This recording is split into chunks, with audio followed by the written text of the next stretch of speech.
오늘은 마노아와 아내의 신앙이라는 제목으로 하나님의 말씀을 전하도록 하겠습니다. 지난 시간부터 우리가 사사기의 마지막 사사 삼손의 이야기를 보기 시작하였는데요. 우리가 보고 있는 13장은 삼손이 태어나기 전의 이야기로 하나님께서 천사를 마노아의 가정에 보내셔서 그 마노아의 아내에게 보내셔서 삼손의 출생을 예고하는 그런 내용입니다. 지난 시간에 우리가 5절까지를 살펴보았는데요. 삼손의 이야기의 이 시대적 배경은 이스라엘이 40년 동안이나 블레셋의 지배를 받고 있던 상황이라고 하였습니다. 그런데 이제 뒤에 나오는 내용을 좀 보면 이때 이스라엘 백성들은 이미 블레셋의 통치를 어쩔 수 없는 일로 받아들이고 체념하고 더 이상 블레셋에 대항할 생각도 또 독립을 꿈꾸지도 않는 그런 상태가 되어 있었습니다. 그냥 블레셋의 통치에 순응해서 블레셋의 식민 백성으로 그냥 자연히 당연히 그런 것으로 알고 살아가고 있었습니다. 그래서 하나님께 부르짖지도 않았다고 하였습니다. 한마디로 이스라엘의 상태는 영적으로 완전히 죽어서 미래에 대한 어떠한 기대도 희망도 가지지 않게 된 그러한 상태가 되었습니다. 그런데 하나님께서 이스라엘을 위하여 움직이기 시작하셨다고 하였습니다. 하나님께서 단지파의 마노아라고 하는 사람의 아내에게 천사를 보내셔서 수태를 고지하신 것입니다. 이 마노아의 부부는 아이를 낳지 못하는 불임이었는데요. 천사는 이 마노아의 아내에게 네가 임신하여 아들을 낳을 것이라고 알려주고 또한 그 아들은 태중에서부터 하나님께 바쳐진 나실인이 될 것이라, 그리고 또 그 아이가 장차 블레셋의 손에서 이스라엘을 구원하기 시작할 것이라고 알려주었습니다. 여기까지가 지난 시간에 본 5절까지의 내용이었습니다. 오늘은 이어서 13장의 나머지 내용을 전체적으로 좀 살펴보려고 하는데요. 여전히 등장인물은 이 삼손의 부모가 될 마노아, 그리고 마노아의 아내, 그리고 천사입니다. 이렇게 13장 전체가 삼손의 부모에 대한 내용을 상당히 길게 기록을 하고 있는데요. 그래서 이 부분을 우리가 오늘 살펴보면서 하나님께서 삼손의 부모로 택한 마노아, 그리고 마노아의 아내에 대해서, 특별히 그들이 보여주고 있는 그들의 신앙에 대해서 좀 생각해 보는 시간을 갖도록 하겠습니다. 삼손 이야기에서 특이한 점은 이 마노아의 아내의 이름이 끝까지 나오지 않는다는 점인데요. 이것이 왜 이상하냐면요. 사사기 13장을 보면 마노아보다도 이 마노아의 아내가 굉장히 중요한 역할을 하고 있거든요. 천사가 마노아에게 나타나지 않고 마노아의 아내에게 나타나서 수태를 고지해 줍니다. 그리고 마노아가 그 사람을 다시 한번 보내주십시오, 이렇게 하나님께 기도를 했을 때 이번에도 천사는 마노아에게 나타나지 않고 마노아의 아내에게 다시 나타나게 됩니다. 그래서 이 마노아의 아내의 소개로 마노아는 천사를 만나게 됩니다. 그런데도 이 마노아의 아내는 끝까지 무명의 여인으로 나옵니다. 이름이 소개되지 않습니다. 아마도 사사기의 저자가 마노아의 아내의 이름을 몰랐기 때문에 소개하지 않았겠지만, 이렇게 마노아의 아내가 무명의 여인으로 나오고 있는 것은 구원은 사람이 아니라 하나님께서 행하시는 일이고 하나님께서 시작하시는 일이라는 것을 우리에게 부각시켜주고 있는 그런 역할을 하고 있습니다. 사실 마노아의 아내는 아이를 낳지 못하는 불임의 몸으로 당시의 미래에 대한 희망을 가질 수 없는 그 이스라엘의 상태를 대변해주고 있는 그런 역할을 하고 있다고 하였습니다. 그런데 그런 이스라엘 중에서도 가장 약하고 또 아이를 낳을 가망이 없는 한 무명의 여인을 통해서 하나님은 이스라엘을 구원할 삼손이 태어나게 하신 것입니다. 그러니까 이 마노아의 아내가 중요한 것이 아니라 그를 통해 역사하시는 하나님이 중요한 것입니다. 그러나 그 가운데에서도 우리가 놓치지 말아야 할 것은 하나님은 믿음의 사람을 준비하시고 믿음의 사람을 통하여 하나님의 일을 이루고 계신다 하는 것입니다. 바로 삼손의 부모가 그러한 믿음의 사람들이었습니다. 마노아의 가정에서 이스라엘의 마지막 사사 삼손이 태어난 것은 우연이 아니었습니다. 이 삼손의 부모들은 믿음이 좋은 사람들이었고 또 바로 이들에게서 하나님은 이스라엘의 마지막 사사 삼손이 태어나게 하셨습니다. 삼손뿐만이 아니라 많은 믿음의 자녀들에게는 부모의 신앙, 부모의 역할이 굉장히 중요했던 것을 우리가 성경에서도 볼 수가 있는데요. 자녀들이 가장 많은 영향을 받고 또 가장 중요한 교육을 받는 곳은 학교가 아닌 또 교회도 아닌 바로 가정이기 때문입니다. 그래서 성경에서도 훌륭한 믿음의 일꾼들 뒤에는 훌륭한 믿음의 부모가 있었던 경우가 굉장히 많았습니다. 이스라엘의 가장 위대한 지도자였던 모세도 신앙이 좋은 가정에서 태어나서 어머니의 영향을 받으며 자랐습니다. 또 예수님이 오시는 길을 예비한 세례 요한은 삼손처럼 그 어머니가 임신하지 못하는 여인이었는데 하나님께서 세례 요한의 출생을 예고하시고 그 태를 열어주셔서 출생하게 되었는데요. 이 세례 요한의 부모도 굉장히 신앙이 좋은 사람들이었습니다. 누가복음에 보면 세례 요한의 부모에 대해서 이 두 사람이 하나님 앞에 의인이니 주의 모든 계명과 규례대로 흠이 없이 행하더라라고 기록하고 있습니다. 물론 모든 신앙의 위인들이 믿음의 부모에게서 나오는 것은 아니지만 부모가 신실한 믿음과 좋은 신앙을 가지는 것은 분명 그 자녀에게 큰 축복이고 은혜라고 할 수 있을 것입니다. 특히 오늘날과 같이 우리 자녀들이 이 세상의 영향을 지대하게 받을 수밖에 없는 그런 환경 속에서 부모의 좋은 믿음은 자녀에게 너무나도 귀한 축복이고 큰 선물이 되는 것입니다. 사사기의 배경이 되는 이 사사시대는 이스라엘이 이방 민족들의 영향을 너무나 많이 받아서 이스라엘 전체의 신앙이 아주 엉망이 된 그런 시대라고 하였습니다. 이스라엘은 여전히 그래도 여호와 하나님도 섬기고 있었지만 수많은 우상들을 섬기고 또 이방 민족들의 문화와 생활 방식을 받아들이면서 혼합주의 신앙에 짬뽕 신앙에 빠져갔고 타락과 배교가 극심하였습니다.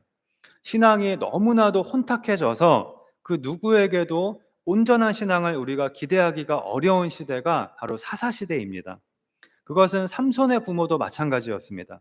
그러나 그럼에도 불구하고 이들은 하나님께서 이스라엘의 구원을 위하여 준비하시고 사용하신 믿음의 사람들이었습니다.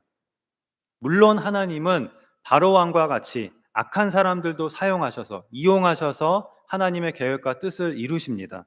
하나님은 누구든지 마음대로 사용하실 수 있으십니다. 그러나 그것은 별개의 주제이고요. 우리는 믿음의 사람이 되어 하나님께 쓰임 받기를 소망하고 또 믿음의 부모가 되어 우리의 자녀들을 축복의 길로 믿음의 길로 인도하는 부모가 될 수 있기를 소망해야 하겠습니다. 그러한 믿음, 그러한 마음을 우리가 가지고 이 시간 마노아와 마노아의 아내의 신앙에 대해서 몇 가지를 생각해 보도록 하겠습니다. 첫째는 마노아는 하나님의 약속을 믿었다 하는 것입니다. 6절에 보면 이에 그 여인이 가서 그의 남편에게 말하여 이르되 하나님의 사람이 내게 오셨는데 그의 모습이 하나님의 사자의 용모 같아서 심히 두려움으로 어디서부터 왔는지를 내가 묻지 못하였고 그도 자기 이름을 내게 이르지 아니하였으며 라고 하였습니다. 마노아의 아내는 자기에게 찾아온 천사를 하나님의 사람이라고 표현하였는데요. 이 표현은 주로 선지자를 가리키는 표현입니다. 그리고 하나님의 사자라고 하는 용어는 주로 천사를 가리키는 용어입니다. 성경을 보면 천사는 주로 많이 나타나지는 않았지만 나타날 때에 주로 사람과 같은 모습으로 나타났기 때문에 이 마노아의 아내는 자기에게 수태고지를 해준 사람이 천사라고는 생각을 못하고 사람의 모습으로 왔기 때문에 천사라고는 꿈에도 생각을 하지 못하고 하나님이 보내신 선지자 정도로만 그렇게 생각을 하였습니다. 그런데 그의 모습이 하나님의 사자, 즉 천사의 용모 같아서 심히 두려워하였다고 하였습니다.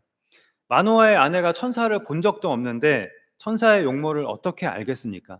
즉 이 표현은 자기에게 수태고지를 해준 그 사람이 어딘지 모르게 범상치 않았다. 그 분위기가 심상치 않았다. 이러한 뜻으로 생각할 수 있을 것입니다.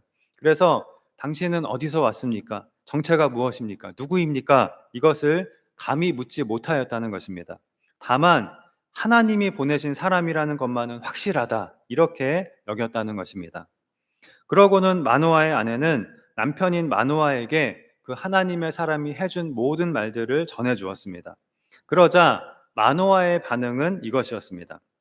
8절에 마노아가 여호와께 기도하여 이르되 주여 구하옵나니 주께서 보내셨던 하나님의 사람을 우리에게 다시 오게 하사 우리가 그 낳을 아이에게 어떻게 행할지를 우리에게 가르치게 하소서 하니라고 하였습니다. 마노아의 첫 번째 반응은 하나님께 기도를 하는 것이었는데요. 무슨 기도를 하였냐면요. 그 하나님의 사람을 우리에게 다시 한번 보내주셔서 그 낳을 아이에게 우리가 어떻게 행해야 하는지를, 즉 어떻게 그 아이를 길러야 하는지를 가르쳐 주게 하십시오라는 기도였습니다. 여기서 우리가 마노아의 믿음을 볼 수가 있는데요. 마노아는 아이를 낳을 수 없는 아내의 태를 열어서 아이를 낳게 해주시겠다는 그 하나님의 약속을 이미 그 하나님의 말씀을 굳게 믿고 이미 그 다음을 바라보고 나시린으로 바쳐진 그 특별한 아이가 태어나면 그 아이를 어떻게 키워야 하는지를 하나님께 구한 것입니다. 우리는 기도할 때에 반드시 하나님의 약속을 믿고 하나님께서 말씀으로 주신 그 하나님의 약속을 붙들고 기도를 해야 합니다. 우리의 믿음의 기초는 하나님의 약속인 것입니다. 하나님의 말씀, 하나님의 약속을 믿는 것입니다. 그리고 그 하나님의 약속을 믿고 기도할 때 그때 우리에게 기도 응답이 있게 되는 것입니다. 마노아가 하나님의 약속을 믿고 기도했을 때 9절에 보면 하나님이 마노아의 목소리를 들으시니라라고 하였습니다. 그런데 마노아가 구한 대로 천사를 다시 보내주시기는 하셨는데 이번에도 마노아가 아닌 마노아의 아내에게 그 하나님의 사람이 다시 찾아왔습니다. 그러자 마노아의 아내가 급히 남편에게 달려가서 그 사실을 알렸고 결국 마노아는 아내를 따라와서 이 하나님의 사람을 만나게 되었습니다. 자신이 생각한 대로는 아니었지만 어쨌든 기도 응답을 받게 된 것입니다. 히브리서 11장 6절에 믿음이 없이는 하나님을 기쁘시게 하지 못한다고 하였습니다. 또 하나님께 나아가는 자는 반드시 그가 계신 것과 그가 자기를 찾는 자들에게 상 주시는 이심을 믿어야 한다고 하였습니다. 우리가 하나님 앞에 나아갈 때 또 하나님께 기도를 할 때 반드시 가지고 나아가야 하는 것은 믿음이라는 것입니다. 어떤 믿음이냐면요. 하나님은 우리에게 좋은 것을 주시는 우리의 아버지시라는 믿음입니다. 그것이 바로 하나님의 약속인 것입니다. 하나님은 꼭 내가 구한 그대로, 내가 생각한 그대로 응답하지는 않으실지라도 나에게 좋은 것을 주시는 분이다. 이것이 바로 하나님의 약속이고 이것을 믿고 우리가 기도할 때 하나님은 우리를 기뻐하시고 약속하신 대로 좋은 것으로 우리에게 응답해 주시는 것입니다. 다음으로 두 번째는 마노아는 전적으로 하나님을 의뢰하였다 하는 것입니다. 아내를 통해 드디어 하나님의 사람을 만나게 된 마노아는 그 하나님의 사람, 즉 천사에게 12절에 이렇게 말합니다.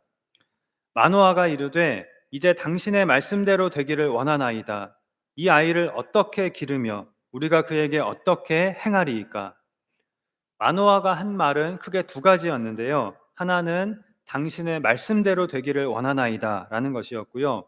또 하나는 이 아이를 어떻게 길러야 하고 이 아이에게 우리가 어떻게 행해야 합니까? 하고 질문을 한 것입니다. 하나님께 기도했던 내용과 똑같지요. 먼저 마노아는 당신이 아내에게 전해준 말씀대로 되기를 원하나이다. 즉 하나님의 말씀대로 되기를 원하나이다 라고 하였는데요. 이것을 하나님께 하는 기도라고 한다면 마노아는 자신의 소원을 하나님의 뜻에 맞추는 기도를 한 것입니다. 자신의 뜻이 중심이 되는 기도가 아니라 하나님의 뜻에 의지하여 하나님의 뜻에 순종하는 그런 기도를 한 것입니다. 자, 약 1000년 후에 예수님의 어머니가 될 마리아에게 천사가 나타나서 네가 처녀의 몸으로 아들을 낳으리라 라고 알려주었을 때에도 바로 마리아의 반응은 마노아와 같이 말씀대로 내게 이루어지이다 라고 대답하는 것이었습니다. 이것은 대단히 놀라운 고백이었는데요.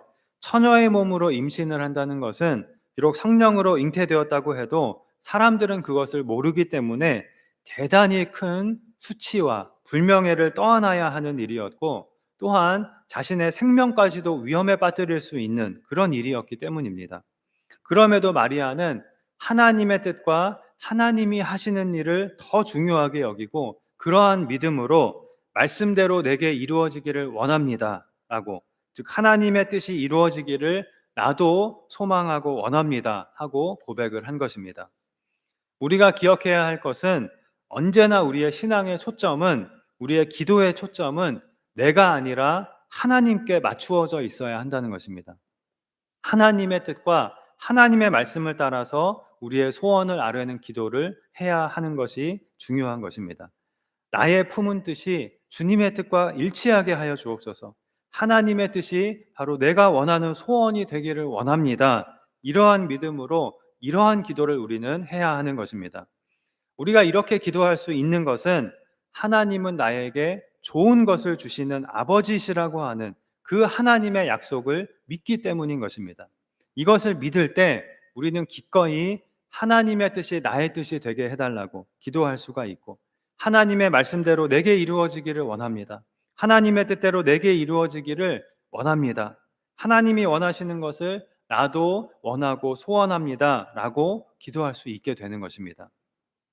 그리고 마노아는 이 아이를 어떻게 기르며 우리가 그에게 어떻게 행하리이까 하고 하나님께 구하였는데요. 전적으로 하나님을 의지하고 하나님을 의뢰하는 그런 기도를 한 것입니다. 우리가 하나님을 의뢰한다고 하는 것은 모든 것을 다 하나님께 맡겨버리고 나 몰라라 하는 그런 것이 아닙니다.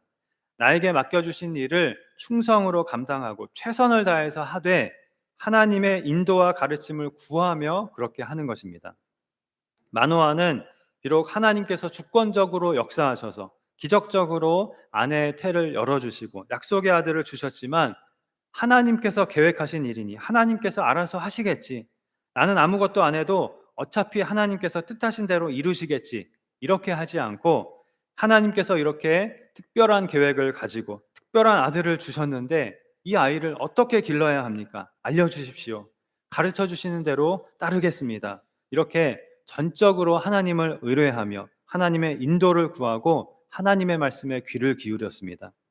하나님의 말씀에 따라 그 아들을 잘 길러내는 것이 자신에게 주어진 사명임을 마노아는 알았던 것입니다. 우리가 하나님을 전적으로 의뢰한다고 하는 것은 하나님의 인도와 지혜를 구하면서 적극적으로 최선을 다해서 우리에게 주신 사명을 감당하는 것임을 우리는 기억해야 하겠습니다.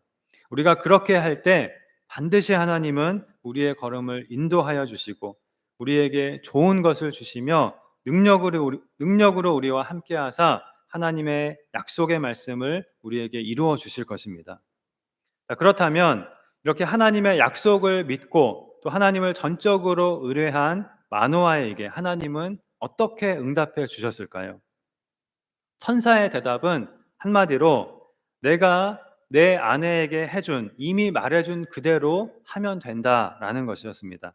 마노아는 하나님께서 태어날 아이를 나실인으로 특별히 구별하셨고 또한 이스라엘을 구원할 자라고 하셨으니까 그런 특별한 아이를 내가 어떻게 길러야 하는지, 어떤 특별한 양육 방법이 있는지 그런 뭔가 구체적인 내용을 듣기를 원하였지만 천사는 마노아가 원하는 것을 하나도 대답해 주지 않았습니다. 이미 마노아의 아내에게 말해준 것 외에, 이미 마노아가 아내에게 들어서 알고 있는 것 외에 새로운 내용은 아무것도 없었습니다.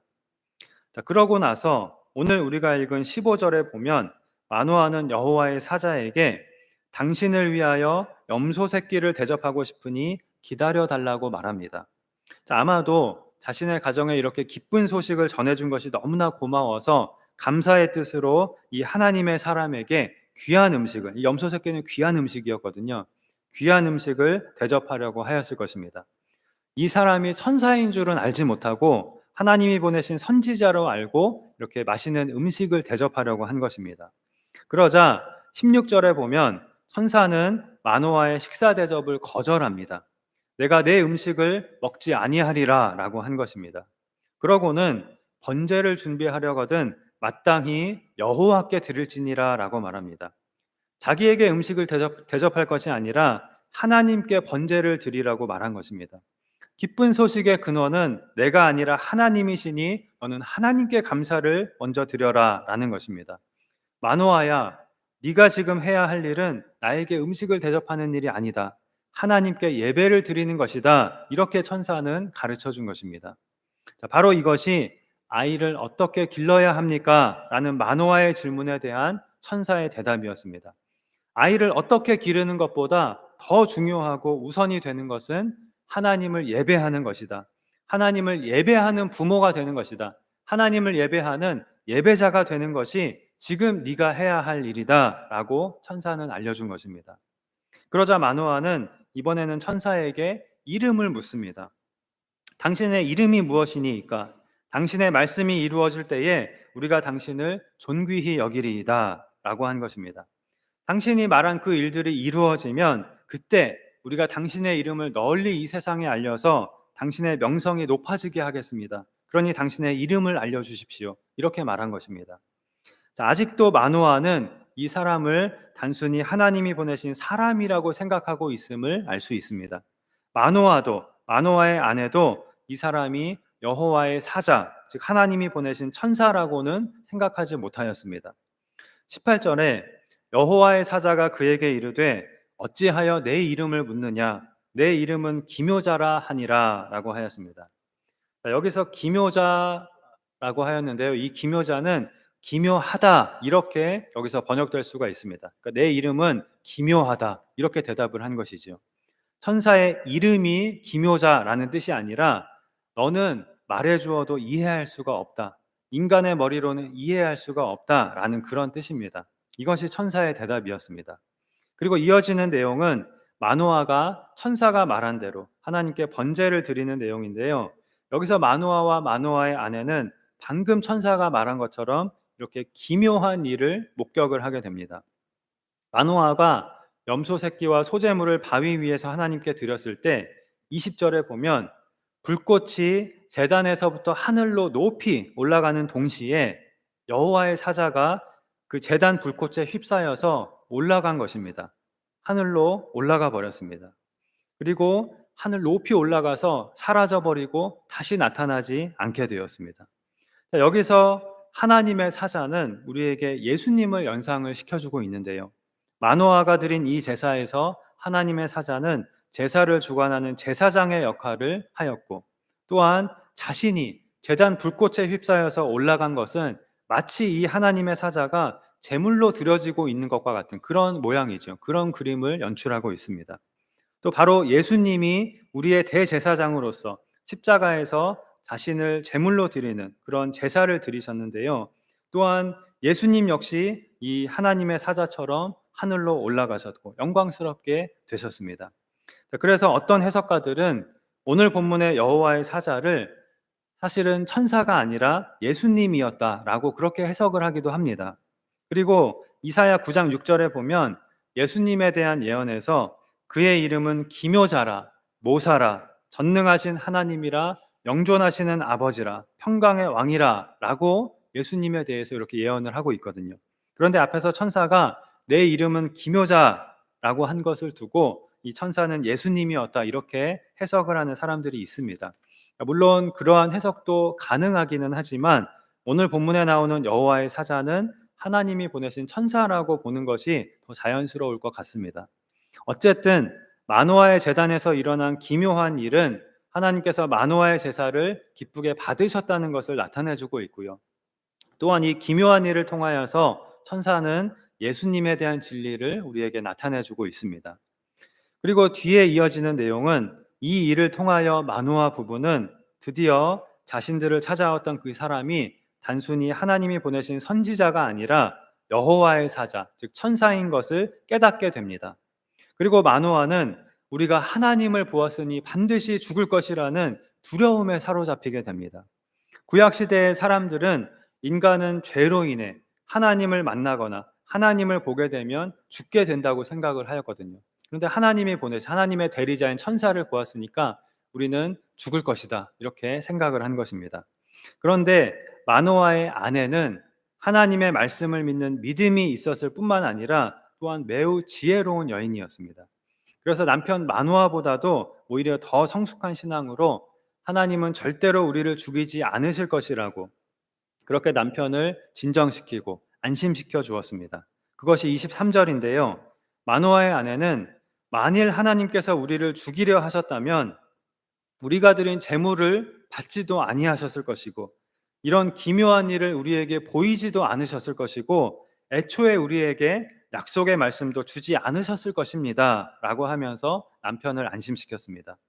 마노아의 아내는 지혜와 분별력이 있는 사람이었고 또한 무엇보다도 하나님의 말씀을 믿었기 때문에 흔들리지 않고 담대할 수가 있었습니다. 하나님께서 자신에게 아들을 줄 것이라고 말씀하셨기 때문에 그것을 믿은 것입니다. 자, 결국 24절에 그 여인이 아들을 낳음에 그의 이름을 삼손이라 하니라. 그 아이가 자라매 여호와께서 그에게 복을 주시더니라고 하였고요. 또 25절에 여호와의 영이 그를 움직이기 시작하셨더라라고 하였습니다. 이렇게 하나님께서 마노아의 가정에 주신 약속의 말씀은 이루어지게 되었고 사사기의 마지막 사사 삼손의 이야기가 본격적으로 이제 14장부터 시작이 되게 됩니다. 자, 오늘 우리가 삼손의 부모로 택함을 받은 마노아와 마노아의 아내의 신앙에 대해서 생각해 보았는데요. 이스라엘의 신앙이 너무나 혼탁하고 엉망이 되어버린 시대에 그래도 마노아와 마노아의 아내는 좋은 신앙을 가지고 있었습니다. 이들은 하나님의 말씀과 약속을 믿었고 또 주신 사명을 감당하기 위하여 하나님을 전적으로 의뢰하였고 또한 주신 사명을 위하여 삼손의 부모로서 기꺼이 자신들을 헌신하려고 하였고 또한 좋은 것으로 하나님의 사자를 대접하려고 한 그러한 신앙이 있었습니다. 그런데 이들이 하나님의 사자에게 음식을 대접하려고 하였을 때 하나님의 사자는 이들에게 가장 중요한 일은 이들이 가장 우선으로 해야 할 일은 하나님을 예배하는 것임을 가르쳐 주었습니다. 그리고 그 예배를 통해서 마노아와 아내는 사람으로서는 도저히 이해할 수 없는 기묘한 일을 행하시는 그 전능하신 하나님을 만나게 되었습니다. 하나님께서 주실 특별한 아이를 우리가 어떻게 길러야 합니까? 라고 묻는 마노아의 질문에 대한 천사의 대답은 바로 예배였습니다. 마노아와 아내가 삼손의 부모가 되기 위하여 해야 할 준비는 하나님을 예배하는 예배자가 되는 것이었습니다. 예배를 통하여 하나님을 만나고 하나님을 알게 되는 것이었습니다. 하나님을 위하여 거룩하게 구별된 나실인 삼손을 잘 기르고 양육하기 위해서는 그 부모 역시 하나님을 예배하는 예배자로 거룩하게 구별되는 것이 가장 중요한 일이었습니다. 우리 역시 마찬가지입니다. 우리가 사명을 감당하기 위해서 가장 중요한 일은 예배입니다. 예배가 첫째 되고 가장 중요한 일인 것입니다. 우리가 나를 헌신하고 봉사하고 사람을 대접하고 사람을 섬기는 일보다 예배가 더 중요하다는 것을 우리는 꼭 깨달아야 합니다. 우리가 하나님께 물질을 드리고 헌신을 드리고 다른 사람을 섬기는 것, 물론 귀중한 일이고 가치 있는 일입니다. 그러나 그것보다 먼저 하나님께서 우리에게 명하시고 원하시는 것은 우리가 하나님 앞에 거룩하게 구별되어 영적 나실인으로 하나님께 드려지는 것입니다. 내 삶이, 나라는 사람 자체가 하나님을 위하여 거룩하게 구별되어 드려지는 것이 첫 번째고 먼저인 것입니다. 우리가 봉사를 하고 또 하나님께 물질을 드리고 무엇을 드리는 것은 이것에 비하면 어떻게 보면 쉬운 일이라고도 할 수가 있습니다. 물론 그것들도 어려운 일이지만 그런 것들은 꼭 믿음이 없어도 누구나 할 수는 있는 그런 일들이거든요. 봉사를 하고 헌금을 드리고 내 몸과 시간을 내어드리는 것, 이것도 물론 하나님께 드리는 헌신이고 쉬운 일은 분명히 아닙니다. 그러나 이러한 종류의 헌신보다 내 삶을, 나를 거룩하게 구별하여 하나님께 드리는 것이 오히려 훨씬 더 어렵고 훨씬 더 중요한 일인 것입니다. 내 삶에서 하나님을 최우선순위로 삼고 하나님을 나의 주인으로 삼는 것, 이 세상의 수많은 우상들의 내 마음을 빼앗기지 않는 것, 이 세상에서 하나님의 백성, 하나님의 자녀라는 정체성을 잃지 않고 살아가는 것, 이렇게 하나님 앞에 내가 거룩하게 구별되는 것, 이것이 훨씬 더 어려운 일인 것입니다. 그리고 훨씬 더 중요한 일인 것입니다. 그런데 이것은 바로 하나님을 진정으로 예배함으로부터 시작이 되는 것입니다. 예배는 우리가 하나님을 만나는 것이라고 하였습니다. 하나님과의 만남의 시간입니다. 예배를 통하여 우리는 하나님을 만나게 됩니다. 다른 말로 하면 하나님을 알게 되고 또 하나님을 점점 더 알아가게 됩니다. 그러면 놀라운 일을 경험하게 되는데요. 전에는 알 수 없었던, 전에는 내 머리로 도저히 이해할 수 없었던 기묘자이신 하나님이 나의 아버지가 되고 나의 하나님이 됩니다. 그리고 내가 그 하나님의 것으로 거룩하게 구별되어 드려지는 그런 놀라운 일을 경험하게 됩니다. 하나님이 나의 최우선순위가 되고 하나님이 나의 전부가 되는 그런 놀라운 일을 경험하게 됩니다. 하나님의 말씀이 송이꿀보다 더 달게 느껴지게 되고 하나님의 완전하고 부족함 없는 사랑, 하나님의 완전하고 부족함 없는 돌보심을 경험하게 됩니다. 그리고 이것이 우리가 거룩하게 구별되어 하나님께 드려지고 또 기쁨으로 봉사하고 헌신하고 사명을 감당할 수 있는 힘이 되는 것입니다. 때로 우리는 교회에 오면서도 예배를 드리는 것보다 사람을 만나서 대화를 나누고 그렇게 사람과의 대화와 교제를 통해서 위로를 받는 것이 나에게 더 도움이 된다고 생각을 할 때가 있습니다. 또 내가 어떤 봉사를 하고 다른 사람을 섬길 때 보람을 느끼고 힘을 얻고 그것이 교회에 오는 이유라고 생각을 하게 될 때가 있습니다. 그러나 아닙니다. 여러분, 예배가 우리가 이 세상을 살아갈 힘과 능력이 되는 것이고 예배가 다른 것이 아니라 예배가 우리의 유일한 살 길인 것입니다. 예배를 통하여 하나님을 만나고 하나님을 알아가게 되는 것. 예배를 통하여 우리의 영혼에 필요한 양식을 공급받고 우리의 영혼이 힘을 얻고 살아나게 되는 것. 이것이 곧 우리의 힘과 능력이 되는 것입니다. 이것을 우리가 꼭 기억하고 이 세상에서 하나님을 예배하는 예배자로 거룩하게 구별되어 드려짐으로 하나님의 손에 붙들려 귀하게 쓰임을 받고 기쁨으로 주신 사명을 감당하며 우리의 가족과 이웃을 구원하는 일에 하나님의 사람으로 준비되어 귀하게 사용되는 그런 우리 모두가 될 수 있기를 주님의 이름으로 축원합니다. 기도하시겠습니다. 하나님 아버지, 우리를 이 세상 가운데에서 불러주시고 하나님의 백성, 주님의 몸된 교회로 삼아주심을 감사합니다. 하나님께서 우리에게 원하시는 것은 하나님을 예배함을 통하여 하나님을 알아가고 하나님 앞에 거룩하게 구별되어 우리의 삶과 우리 자신이 하나님의 것으로 드려지는 것이라고 하였사오니 우리가 무엇보다 참된 예배자가 되는 것을 우리의 삶의 첫째 되는 일로 삼고 하나님을 나의 주인으로 모시고 하나님을 가장 사랑하며 기쁨으로 사명을 감당하는 하나님의 사람으로 드려지게 하여 주시옵소서. 그리하여 우리가 하나님의 기쁨이 되고 하나님의 도구가 되어서 이 세상을 구원하시는 하나님의 일에 귀하게 쓰임을 받고 하나님께 영광을 돌리게 하여 주시옵소서. 믿사오며 예수님의 이름으로 기도하옵나이다. 아멘.